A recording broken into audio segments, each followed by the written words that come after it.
Welcome to Annette on Life, Liberty, and Happiness, a podcast where I talk about the Constitution, history, politics, and pretty much anything else I want to talk about. And you can find this podcast on AnnetteTalks.com, iTunes, Stitcher, Spotify, and if you want to see what we look like, go to youtube.com/Annette Talks. You can also find me on Facebook/Annette Talks. And today we're going to be talking about something that's near and dear to my heart and also to my guest, John Ziegler. Hi, John. Hi, Annette. And for those of you that don't know John, he's been on a few times before, and it's always a good episode. And John writes for Mediaite, and you have an Individual One podcast, and you are on freespeechbroadcasting.com, right? That's where your podcast can be found, as well as Twitter @ZigmanFreud. And you were talked about maybe a second podcast last time. How's that coming? We're still working on it. It's been quite an endeavor, but hopefully we'll be out with that either late this year, early next year. All right, awesome. You'll have to keep me posted on that. So today we're going to be talking about something that's very, very annoying, and you're taking the lead on it in your state. But it's about school starting or not starting again in the fall. And I have to tell you, I had my third meltdown of the pandemic last Sunday. I had gone to church, and everyone, for the first time in almost 5 months, and everyone was in masks and social distancing and hand sanitizing and all this. And it was really hard to focus on, the purpose of being at church when all I could think was, this shouldn't be happening. We should be able to do what we want in church. We should not be masking up and all this. And then I went home and I saw the Denver Post article saying that my school district, Douglas County School District, was going to go hybrid. And we had been told for several emails that we were going to be doing entirely in school unless you opted out and you opted into online learning. And so to come home and see that, they had decided, oh no, hybrid, that means the kids will be in school 2 days a week and at home online 3 days a week. And so it didn't matter if that's what we wanted or not, that was the option. And it's much worse for the other school districts out here. I think Jefferson County and Denver Public Schools, and I'm not sure about Arapahoe, but have all gone 100% online as well. And it's just maddening. And you have a similar situation there in California, and you're actually doing something about that. Do tell. Well, for a long time, since it was obvious that the schools here in California were not going to be open, and let me just be clear right off the bat, I cannot stand it when our school district sends us their weekly Friday late afternoon email on the update on reopening schools. Schools are not reopening. That is not happening here by order of our governor.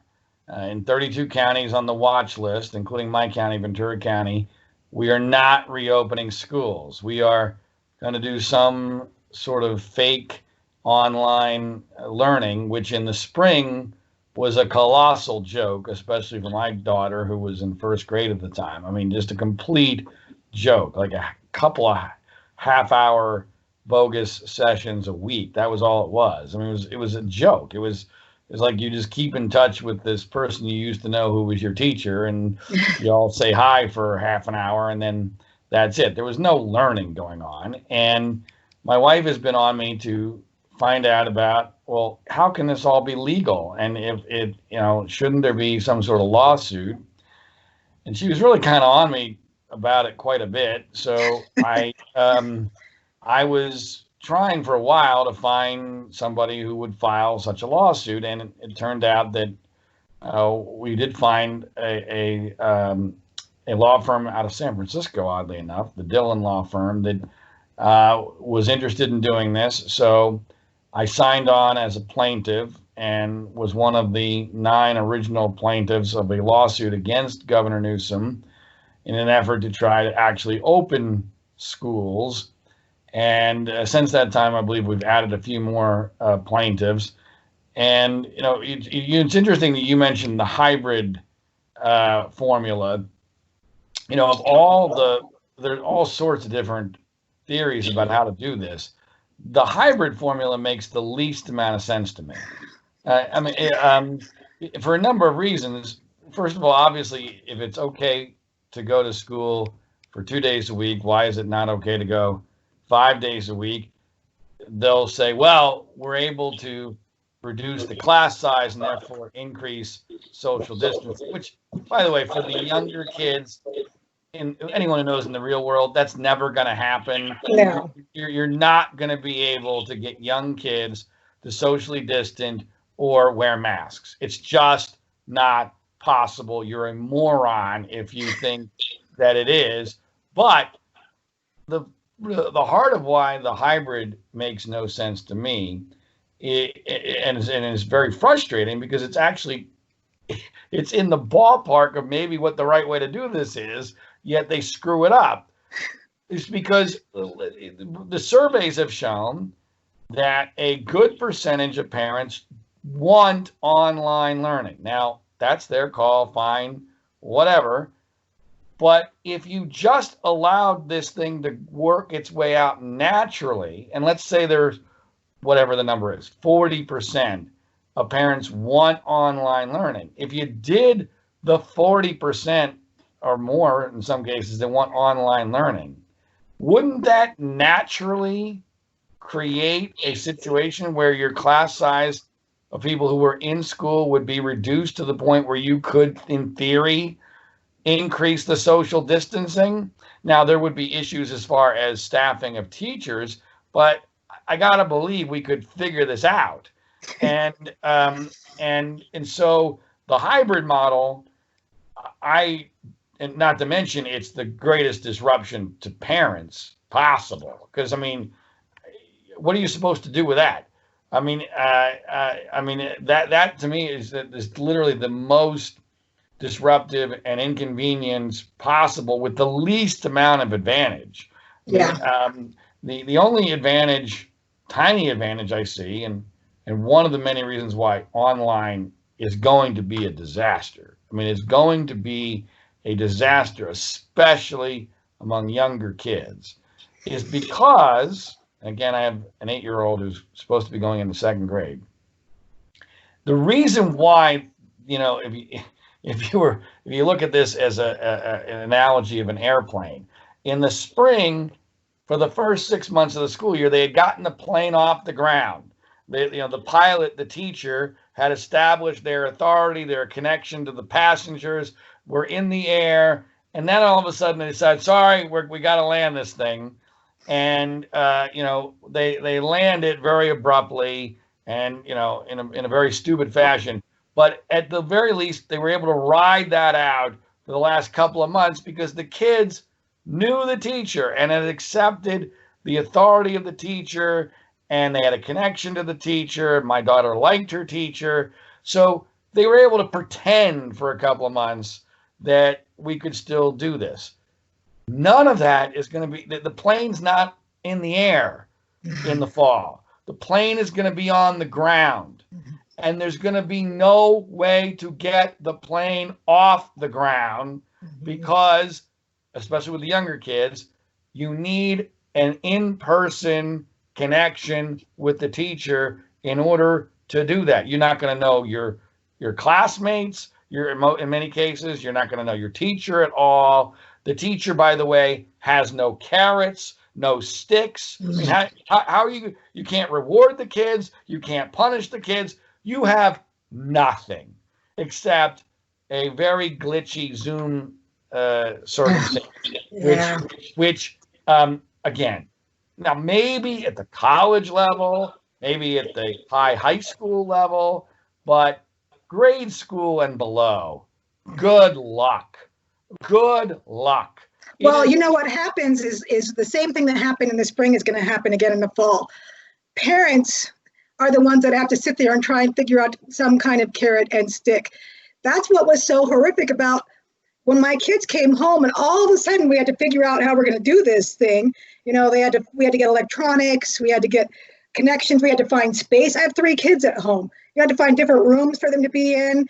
I had to figure out, I have one child on an IEP, and having her at home, all of a sudden I realized how much work they were doing with her at school, because all of a sudden that was on me, who is not trained to do these things. And I'm supposed to keep her sisters on task at the same time. And so that's what's going to happen. They're not going to connect with their teachers. It's going to be their parents trying to get them to do their work. And, one of the more startling things that I have learned in this process already, and I hope it will become part of the substance of our case in the lawsuit. I mean, there's the legal aspect of getting standing and getting a court to look at the actual facts. But to me, the most stunning fact in our situation that I've come across so far is that we have been told, very much to what you just said, that my wife and I will be expected to sign an agreement. Sign an agreement with the schools that, and I'm not exaggerating, but I don't have the exact verbiage in front of me, but I'm not exaggerating. The way I interpret the agreement is, we will be responsible for teaching the schoolwork to our kid, that we are taking the responsibility as if our kid is taking a sabbatical from school. In other words, they even relate it to, if you take off a week or two for a bereavement or a once in a lifetime trip or something like that, that the parents in those situations have to sign an agreement that they will teach the curriculum as given to them by the teacher.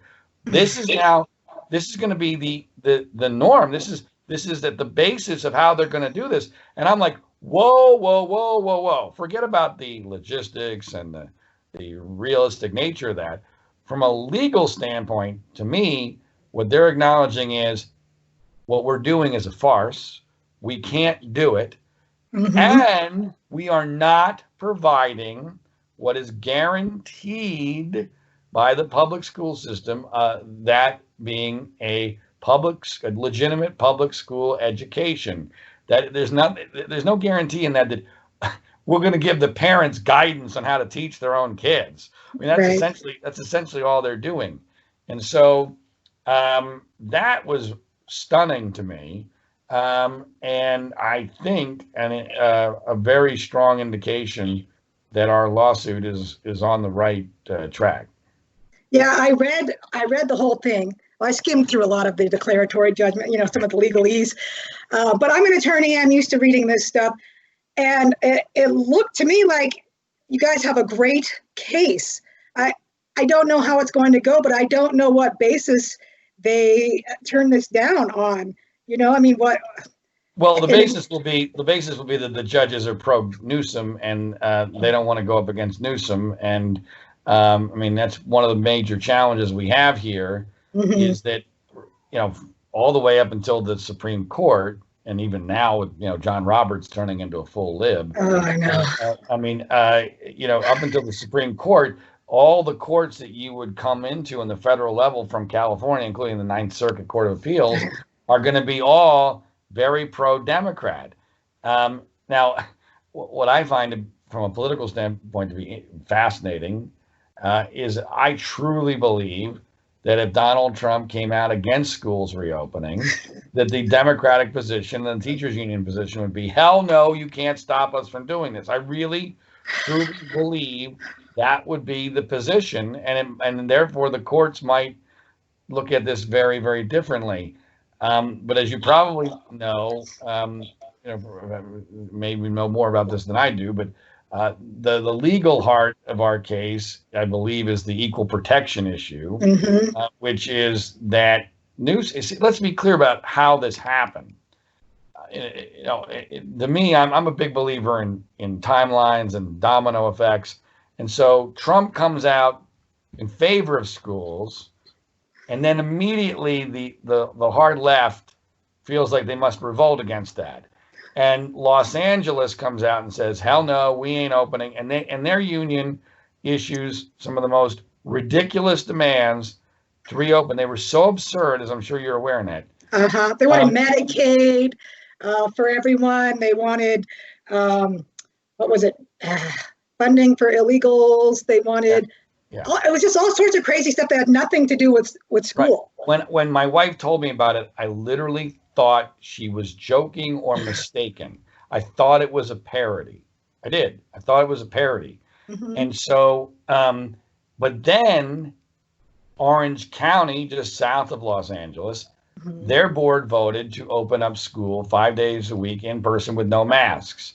Now, in my view, knowing the way Newsom works and how his MO has been, I believe that was the spark that made him feel like, okay, I cannot allow that to happen, because if Orange County opens and it all goes okay, the teachers union is going to be humiliated, and I'm going to be humiliated.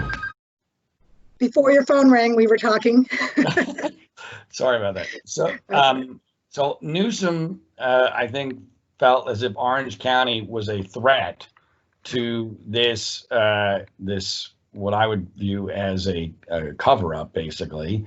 And therefore, he needed to step in and stop Orange County from embarrassing Los Angeles, the teachers union, and the rest of the state. So Newsom steps in and says, any of the 32 counties that are on our watch list, where I am dictator and supreme ruler because of the virus, I am going to ban from having either public or private school, which is just mind-blowing from any concept of legality that I've ever understood. By the way, we're in a state where the governor has no actual authority over the schools, and so here he is under this emergency declaration saying, I'm going to close private and public schools in these 32 counties. Well, that, according to our lawsuit, creates an equal protection problem, because there are a whole lot of counties in California where schools can and probably will be fully open. And so because of that, I believe that's what the lawyers think is, the camel's nose under the tent or whatever, get your foot in the door to be able to have this lawsuit get traction. I hope that will be enough. I don't know. As we've seen recently, unfortunately, the law doesn't always dictate how these legal situations go anymore. And oftentimes it's pure politics. And I expect that there's a chance that'll happen here. So you filed the complaint a few days ago, and is there a hearing set, or what's going on? I honestly do not know what the next step is. I mean, that the lawyers are keeping us in constant updates with the situation, but I've not heard of a hearing date being set. I do know these people are very serious. This is not hey, let's file a lawsuit to get on Fox News Channel one time, raise a few bits of money, and then go away. There are many lawyers working on this. There's a PR firm that's been hired. There's been political polling by a major polling firm that has been done here in the state of California that will be released soon with the polling data on what the public believes about schools opening. There's going to be what I believe to be a sustained media campaign to try to get the word out about this lawsuit and why it's important. So I wouldn't be involved with this if I didn't think it was legitimate and important. I'm a realist, so I don't know what will eventually come out of this, but I do think from a principled standpoint, it's incredibly important that somebody take a stand. And look, I want to be clear. I mean, this is not without risks. Everybody knows this is not without risks. I am baffled by so many things in this pandemic environment, but one of them is, when did we start to believe that life was completely without risk? I mean, this is new information to me.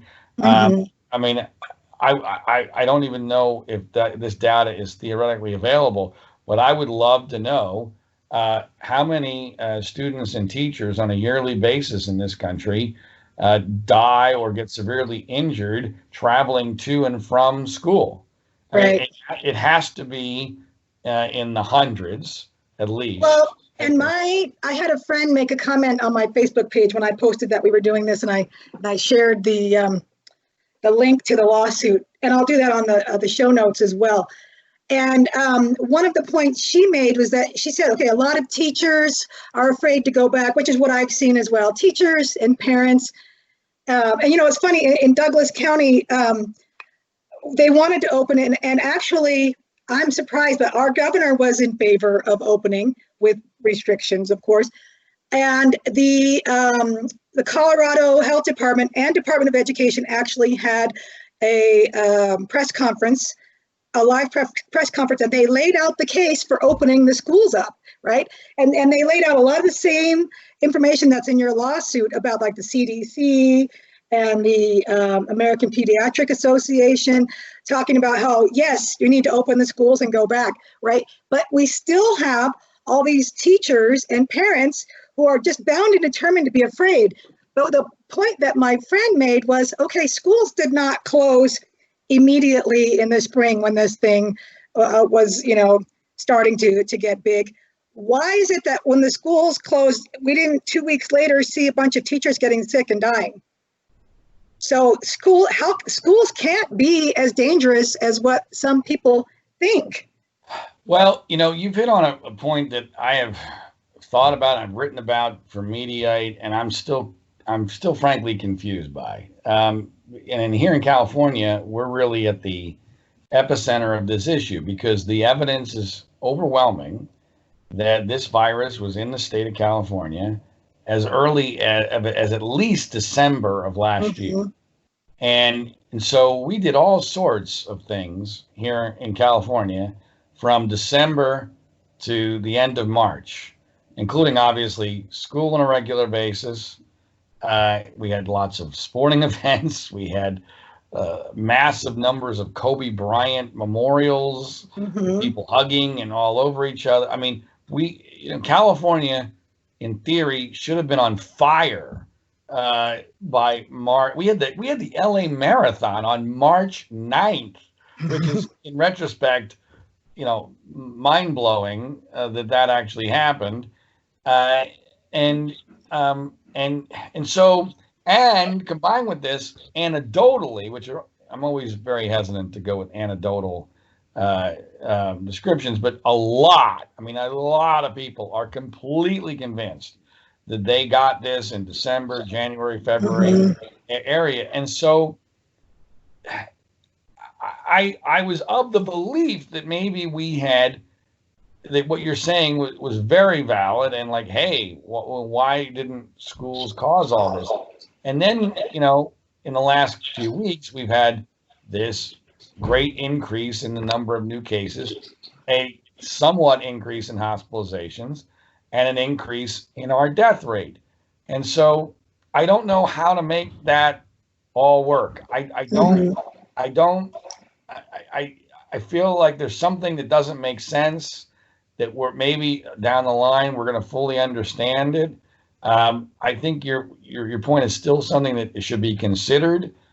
I don't know that it's quite as definitive as I might have thought it was a few months ago. But the bottom line, though, is that this has been done elsewhere in the world. Now it's not gone perfectly, and this is the key point about why.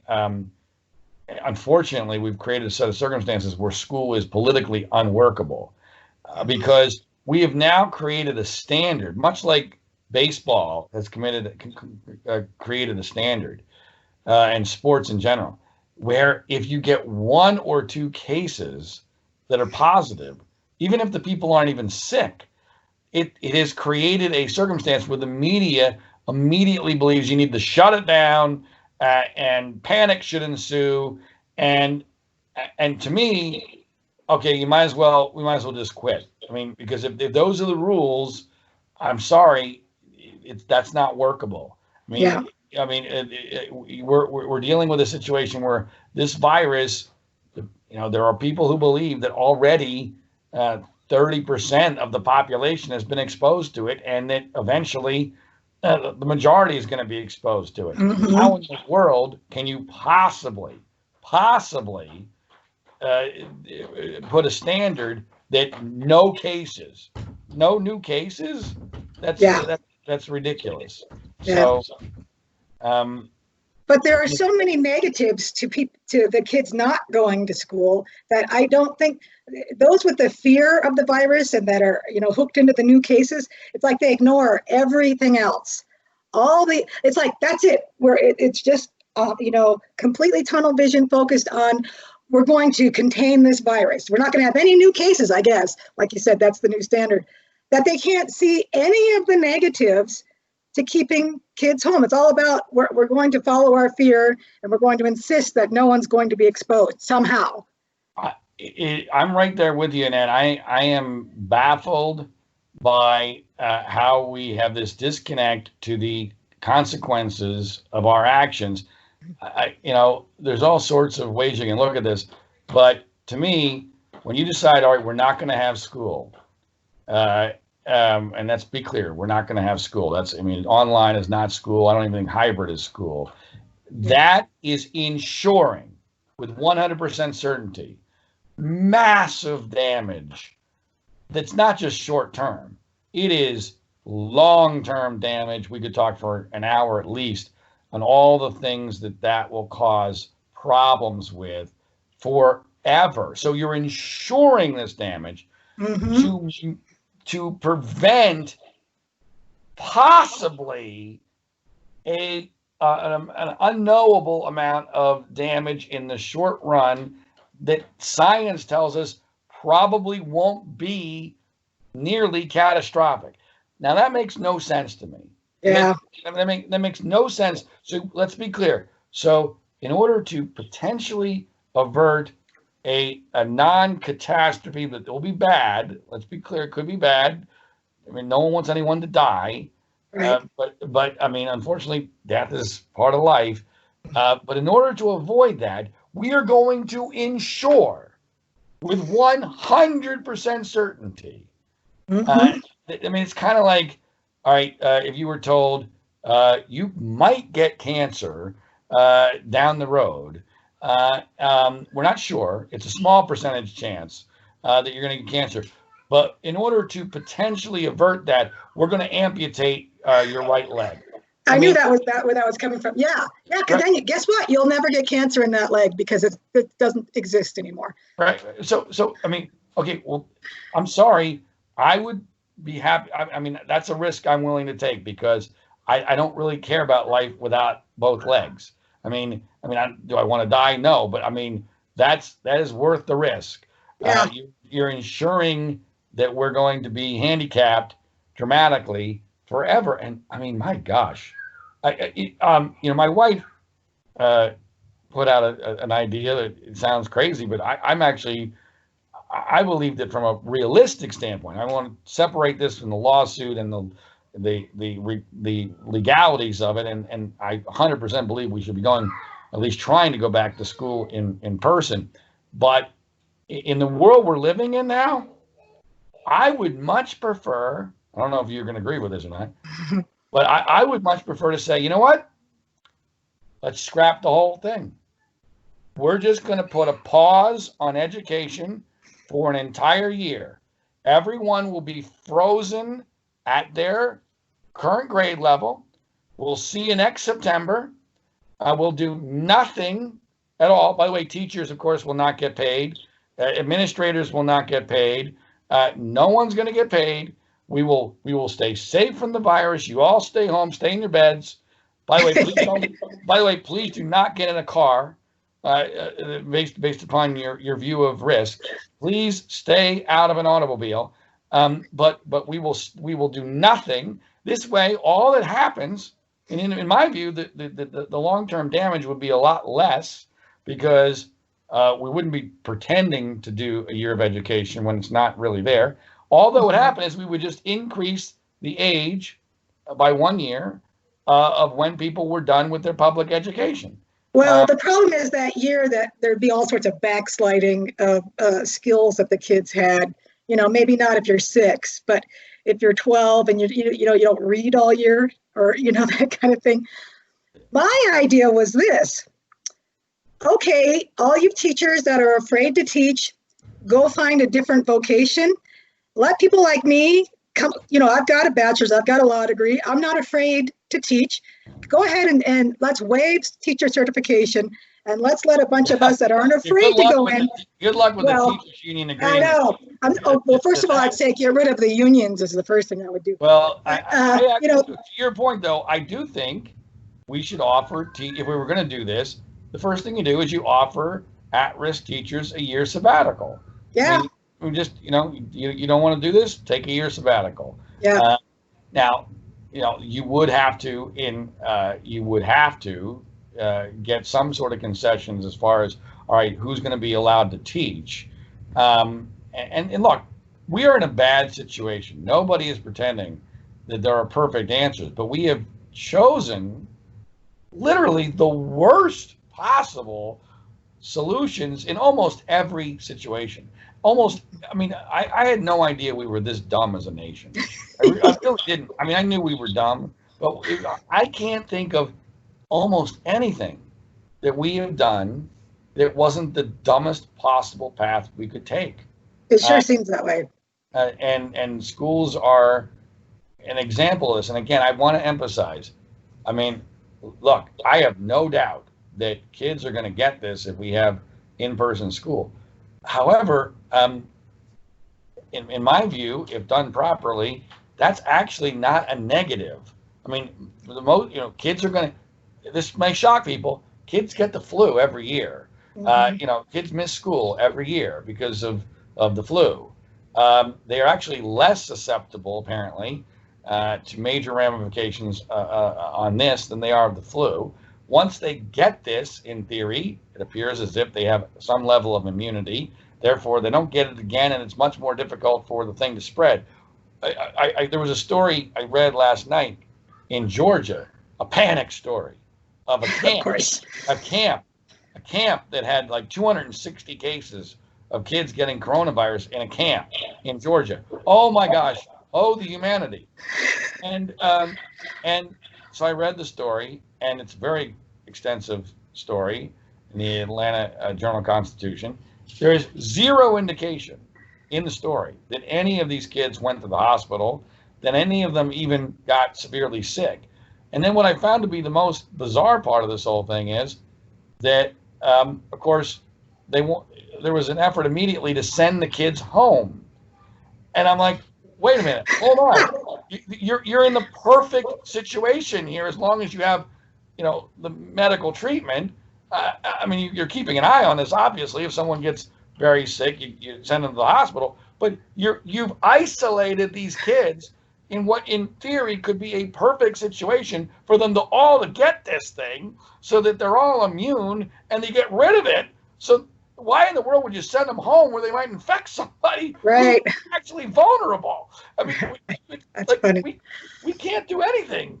No. Well, and you said, or I think I read it in the complaint, that nobody under the age of 18 has died from this in California. Right, which is a remarkable stat. I took a lot of heat because I tweeted, and boy, people really hate it when you tweet out a fact that they don't like. Mm-hmm.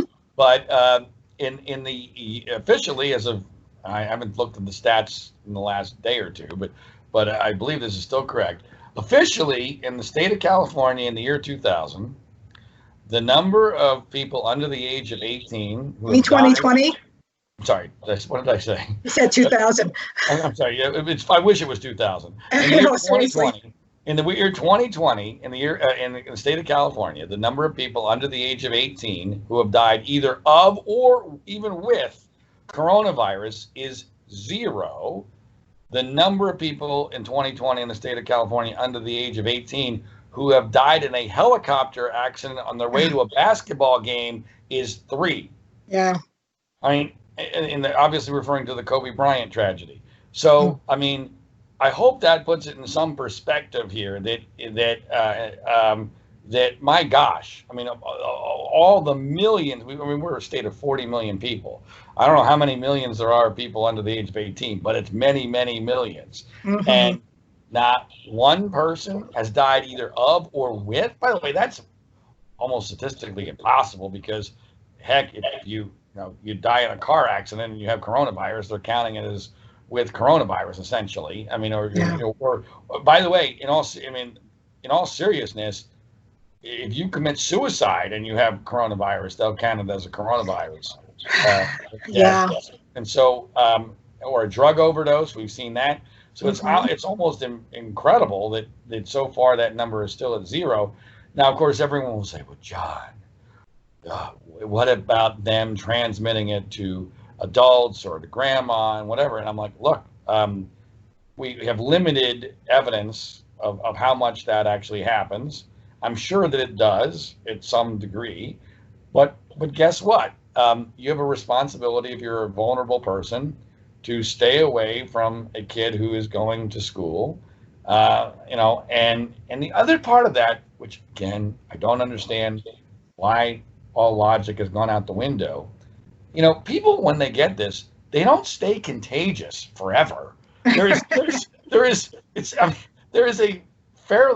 supposedly 2 weeks period of time where after which they're no longer contagious. So what's the great panic? I mean, okay, so for 2 weeks, that's why testing is important. When you test and you have it, okay, I need to stay away from everybody, especially those who are very vulnerable. But it's not forever. It's for 2 weeks. And so, I mean, we're seeing that in sports teams too, where now granted, in baseball where you have a very, very short season now, and who knows how long it'll continue, you're in a tough spot because what do you do even when those people are not showing any symptoms? But we've seen with college football in training camps, teams get huge number of cases, and I'm thinking, great, great. This is good news. Yeah. Because in a couple of weeks, if you do this right, your team has got effectively herd immunity. So I mean, we've lost our mind. I mean, I really do believe that the media is mostly to blame here because, and I've written about this in media, that they have become obsessed with this new case situation. I mean, to me, the two situations that essentially put a fork in our society, a nail in our coffin. The two moments, and frankly, Trump should have been screaming bloody murder about this, and he really didn't. Number one was when they started counting deaths as with or of. Once that was done, and then once the news media set the standard that any case of coronavirus, even without symptoms, is a news story. Yep. It's over. If you Google over. Right now, you can go in and literally Google any 3-digit number and new cases, and you'll find a news story. I can go and say 1, 2, 3 new cases. Oh, there's a news story. 683 new cases. Because every time there's new cases reported, they run out and file a story like this is some huge tragedy. I'm like, people, how can you not think for 2 seconds? Well, new cases, that doesn't mean sickness or hospitalization or death. It's just someone tested positive. That's all it means. And like you said, that in most cases, that's a good thing because we're getting herd immunity. But I guess that doesn't sell newspapers. Well, and get clicks or whatever. Once those two standards were set, it was over. It's over because you can't fight that because otherwise you're pro-death. And by the way, and just to take this point and extrapolate a little bit further, we have such a poor concept of numbers in our society. I will never forget the lasting lesson from my grade school years was our 6th grade social studies teacher, Mr. Schrader. Mr. Schroeder had this great idea that he was going to teach us how much a million was. And he, back then, this is back in the dark ages in the 80s, where computers were in their infancy. And we had this computer printout where you could fill the pages with these tiny little X's. And I forget how many X's were on each page. It was a couple of thousand, I guess, on every, there's the most X's you could put on a page. And he wanted us to print out all these pages and wallpaper the classroom with these pages of X's to see if we could possibly get a million X's throughout our entire classroom. And we wallpapered the classroom as much as we could, and we didn't even come close to a million. I think it was like somewhere in the 300,000s if memory serves me correct. And it really stuck with me because I'm like, wow, a million is a incredibly enormous number. And why is that relevant to this conversation? It's relevant because when you have a million, or in this case, many millions, strange things are going to happen within that pool. Mm-hmm. But when any one strange thing happening is deemed to be newsworthy by the New York Times, it's going to create the impression of, oh my God, this is happening everywhere. So if a handful of people out of several million end up dying at a young age, and by the way, they never tell us the full details of what happened, what their real health situation was. Mm-hmm. But when it happens a few times, people go, oh my God, see, we're not safe just because we're young. Well, do you understand how large the pool here is? That was my immediate reaction when even Dr. Fauci was screaming about Kawasaki syndrome. Remember that? That was the scare. That was the scare thing. Oh my gosh, kids are getting Kawasaki syndrome. It must be related to coronavirus. We haven't heard anything about that in months. Uh-huh. I presume it's because they realized it's bullshit. I'm sorry. Bull crap. It's a bunch of baloney. And all that was basic mathematics, that when you have a pool of people this large that something is happening to, in this case, they're testing positive for coronavirus, guess what? Strange things are going to happen within that pool. We had a handful of Kawasaki syndrome cases, and immediately everyone goes, oh my gosh, this must be happening to every coronavirus case. And no one wants to think about this logically. Right. As far as numbers, weird things are going to happen when you have that large of a pool. It does not make it the norm. It doesn't even mean that it's not even, correlation does not equal causation. I mean, yes. There may not even be a causation. I mean, so it's very, very frustrating as someone who, I'm not a data expert, but I do a lot of work in data. I watch the data very carefully. I understand the concept of statistics. I've worked in political polling. It's just, this is not all that advanced stuff. Well, it's like they say fear and faith can't coexist, but in this case, it's like fear and logic can't coexist. And as soon as the people are allowed fear to take over, they don't want to hear anything else. Like they don't want to hear that, there are all these studies out saying that kids are at much, much smaller risk of getting sick and passing it on. And they don't want to hear all the bad things that can happen, that will happen with kids not going to school. They don't, it's like, that's it. They've gripped onto this fear, this narrative that people are going to get sick and maybe die. You're going to risk my child. You're going to risk my child. Even though these kids have been out playing with each other for the last 4 months without masks and not getting sick, and sticking them in a classroom with masks on, social distancing is actually a more controlled environment than them out playing for the last 4.5 months. And that's what they said. That's actually what I remember the doctor said when they did that press conference with our health department and our Department of Education. look, these kids have been out playing without masks for 4.5 months. They're actually going to be in a more controlled situation if they go back to school with masks and social distancing and cohorting and all that. But it's like people just don't want to hear it, because I'm watching the comments during this press conference, and over I'm hearing, oh, it's too risky. You're taking a chance with my kid. You're not experimenting with my kid. And just, it's like, really? Annette, I agree with you that that fear destroys people's power of logic and thought. I also agree with you that our side has lost this argument, at least in the political sphere. And I think it's partially because of Trump.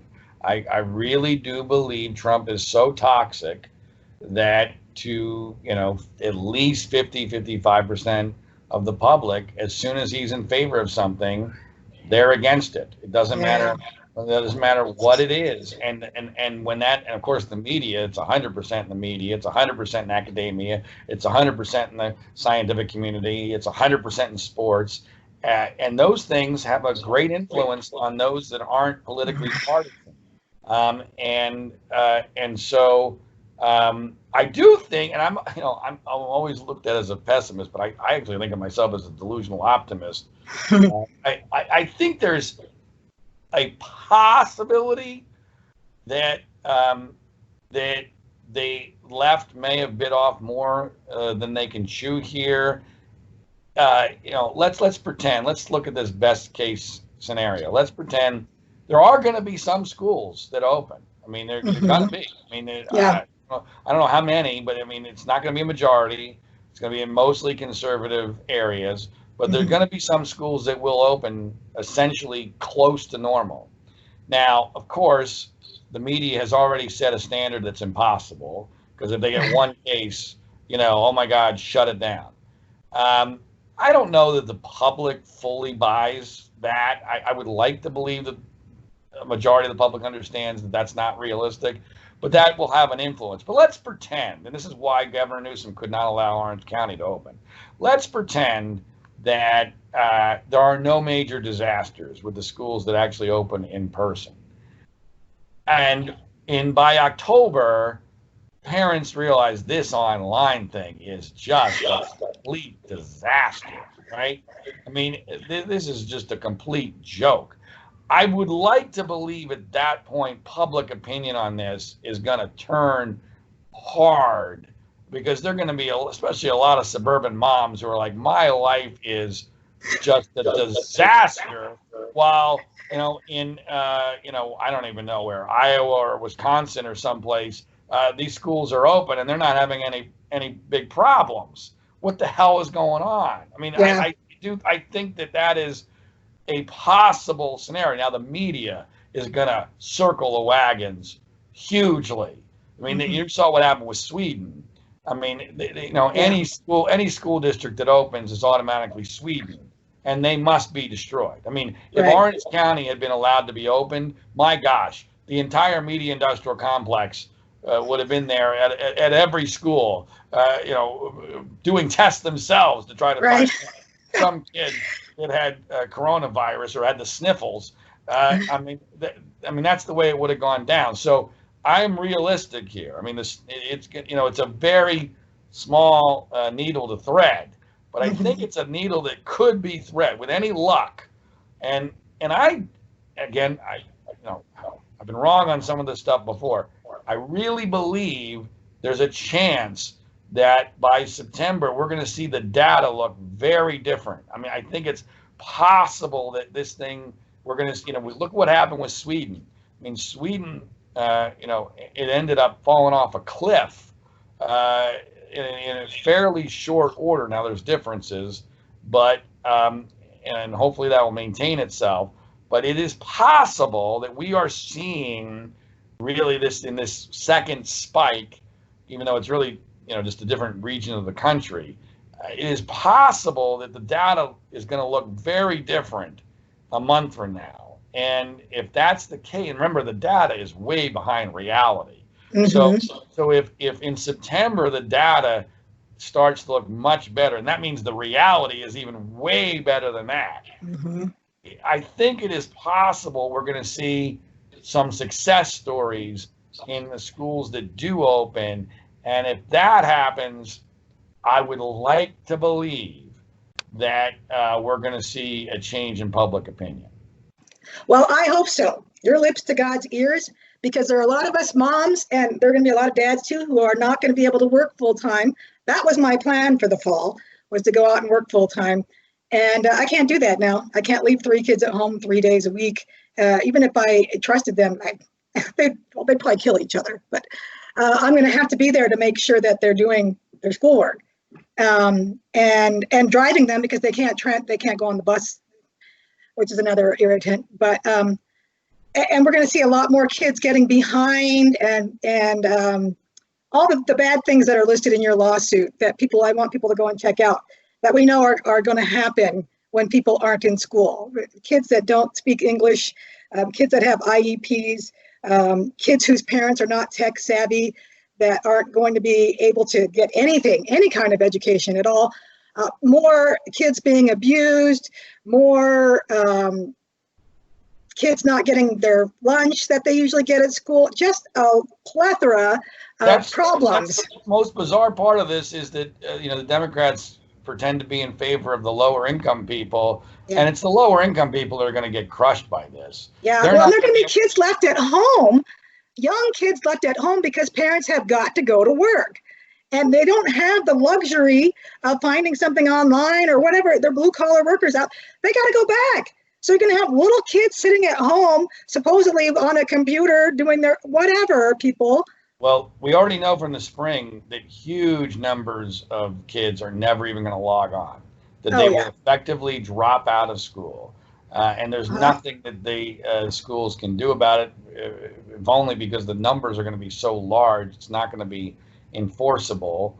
And when some of these lower income situations, especially here in Southern California and the immigrant community, my gosh, I mean, you got 4, 5, 6 kids living in a 1 or 2 bedroom apartment. Would they even have a computer? It's going to be chaos. Yeah, we're going to hamstring these kids. It's just completely unnecessary and unfair. And I really hope that this lawsuit gets some traction, and I hope that a lot more people jump on board with looking at the situation and understanding what's really going on here, that it's politics and it's not about logic and it's not about keeping the kids safe. So, well, keep me posted on what goes on with this, and I'll have you back on again and tell me where the lawsuit's at and what the next steps are, and no matter which way it goes. But I'm going to keep making a big stink about this too, because this is just too important. And I'm glad that you're out there and you're doing this and you're speaking up. And as crappy as it is, it's better to at least feel like you're trying to stop some of this stuff. You're trying to make a change. You're not just sitting home and whining about it. So, well, I appreciate that, and thank you for your support, and I'll certainly keep in touch with it.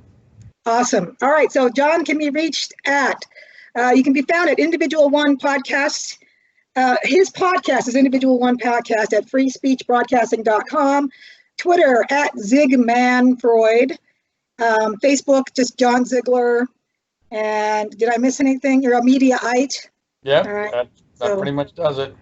And you can find this podcast, Annette on Life, Liberty, and Happiness, at youtube.com/Annette Talks, iTunes, Stitcher, Spotify, and AnnetteTalks.com. And let us know what you think about this. What do you think your kids should be going back to school? Yes or no? Why or why not?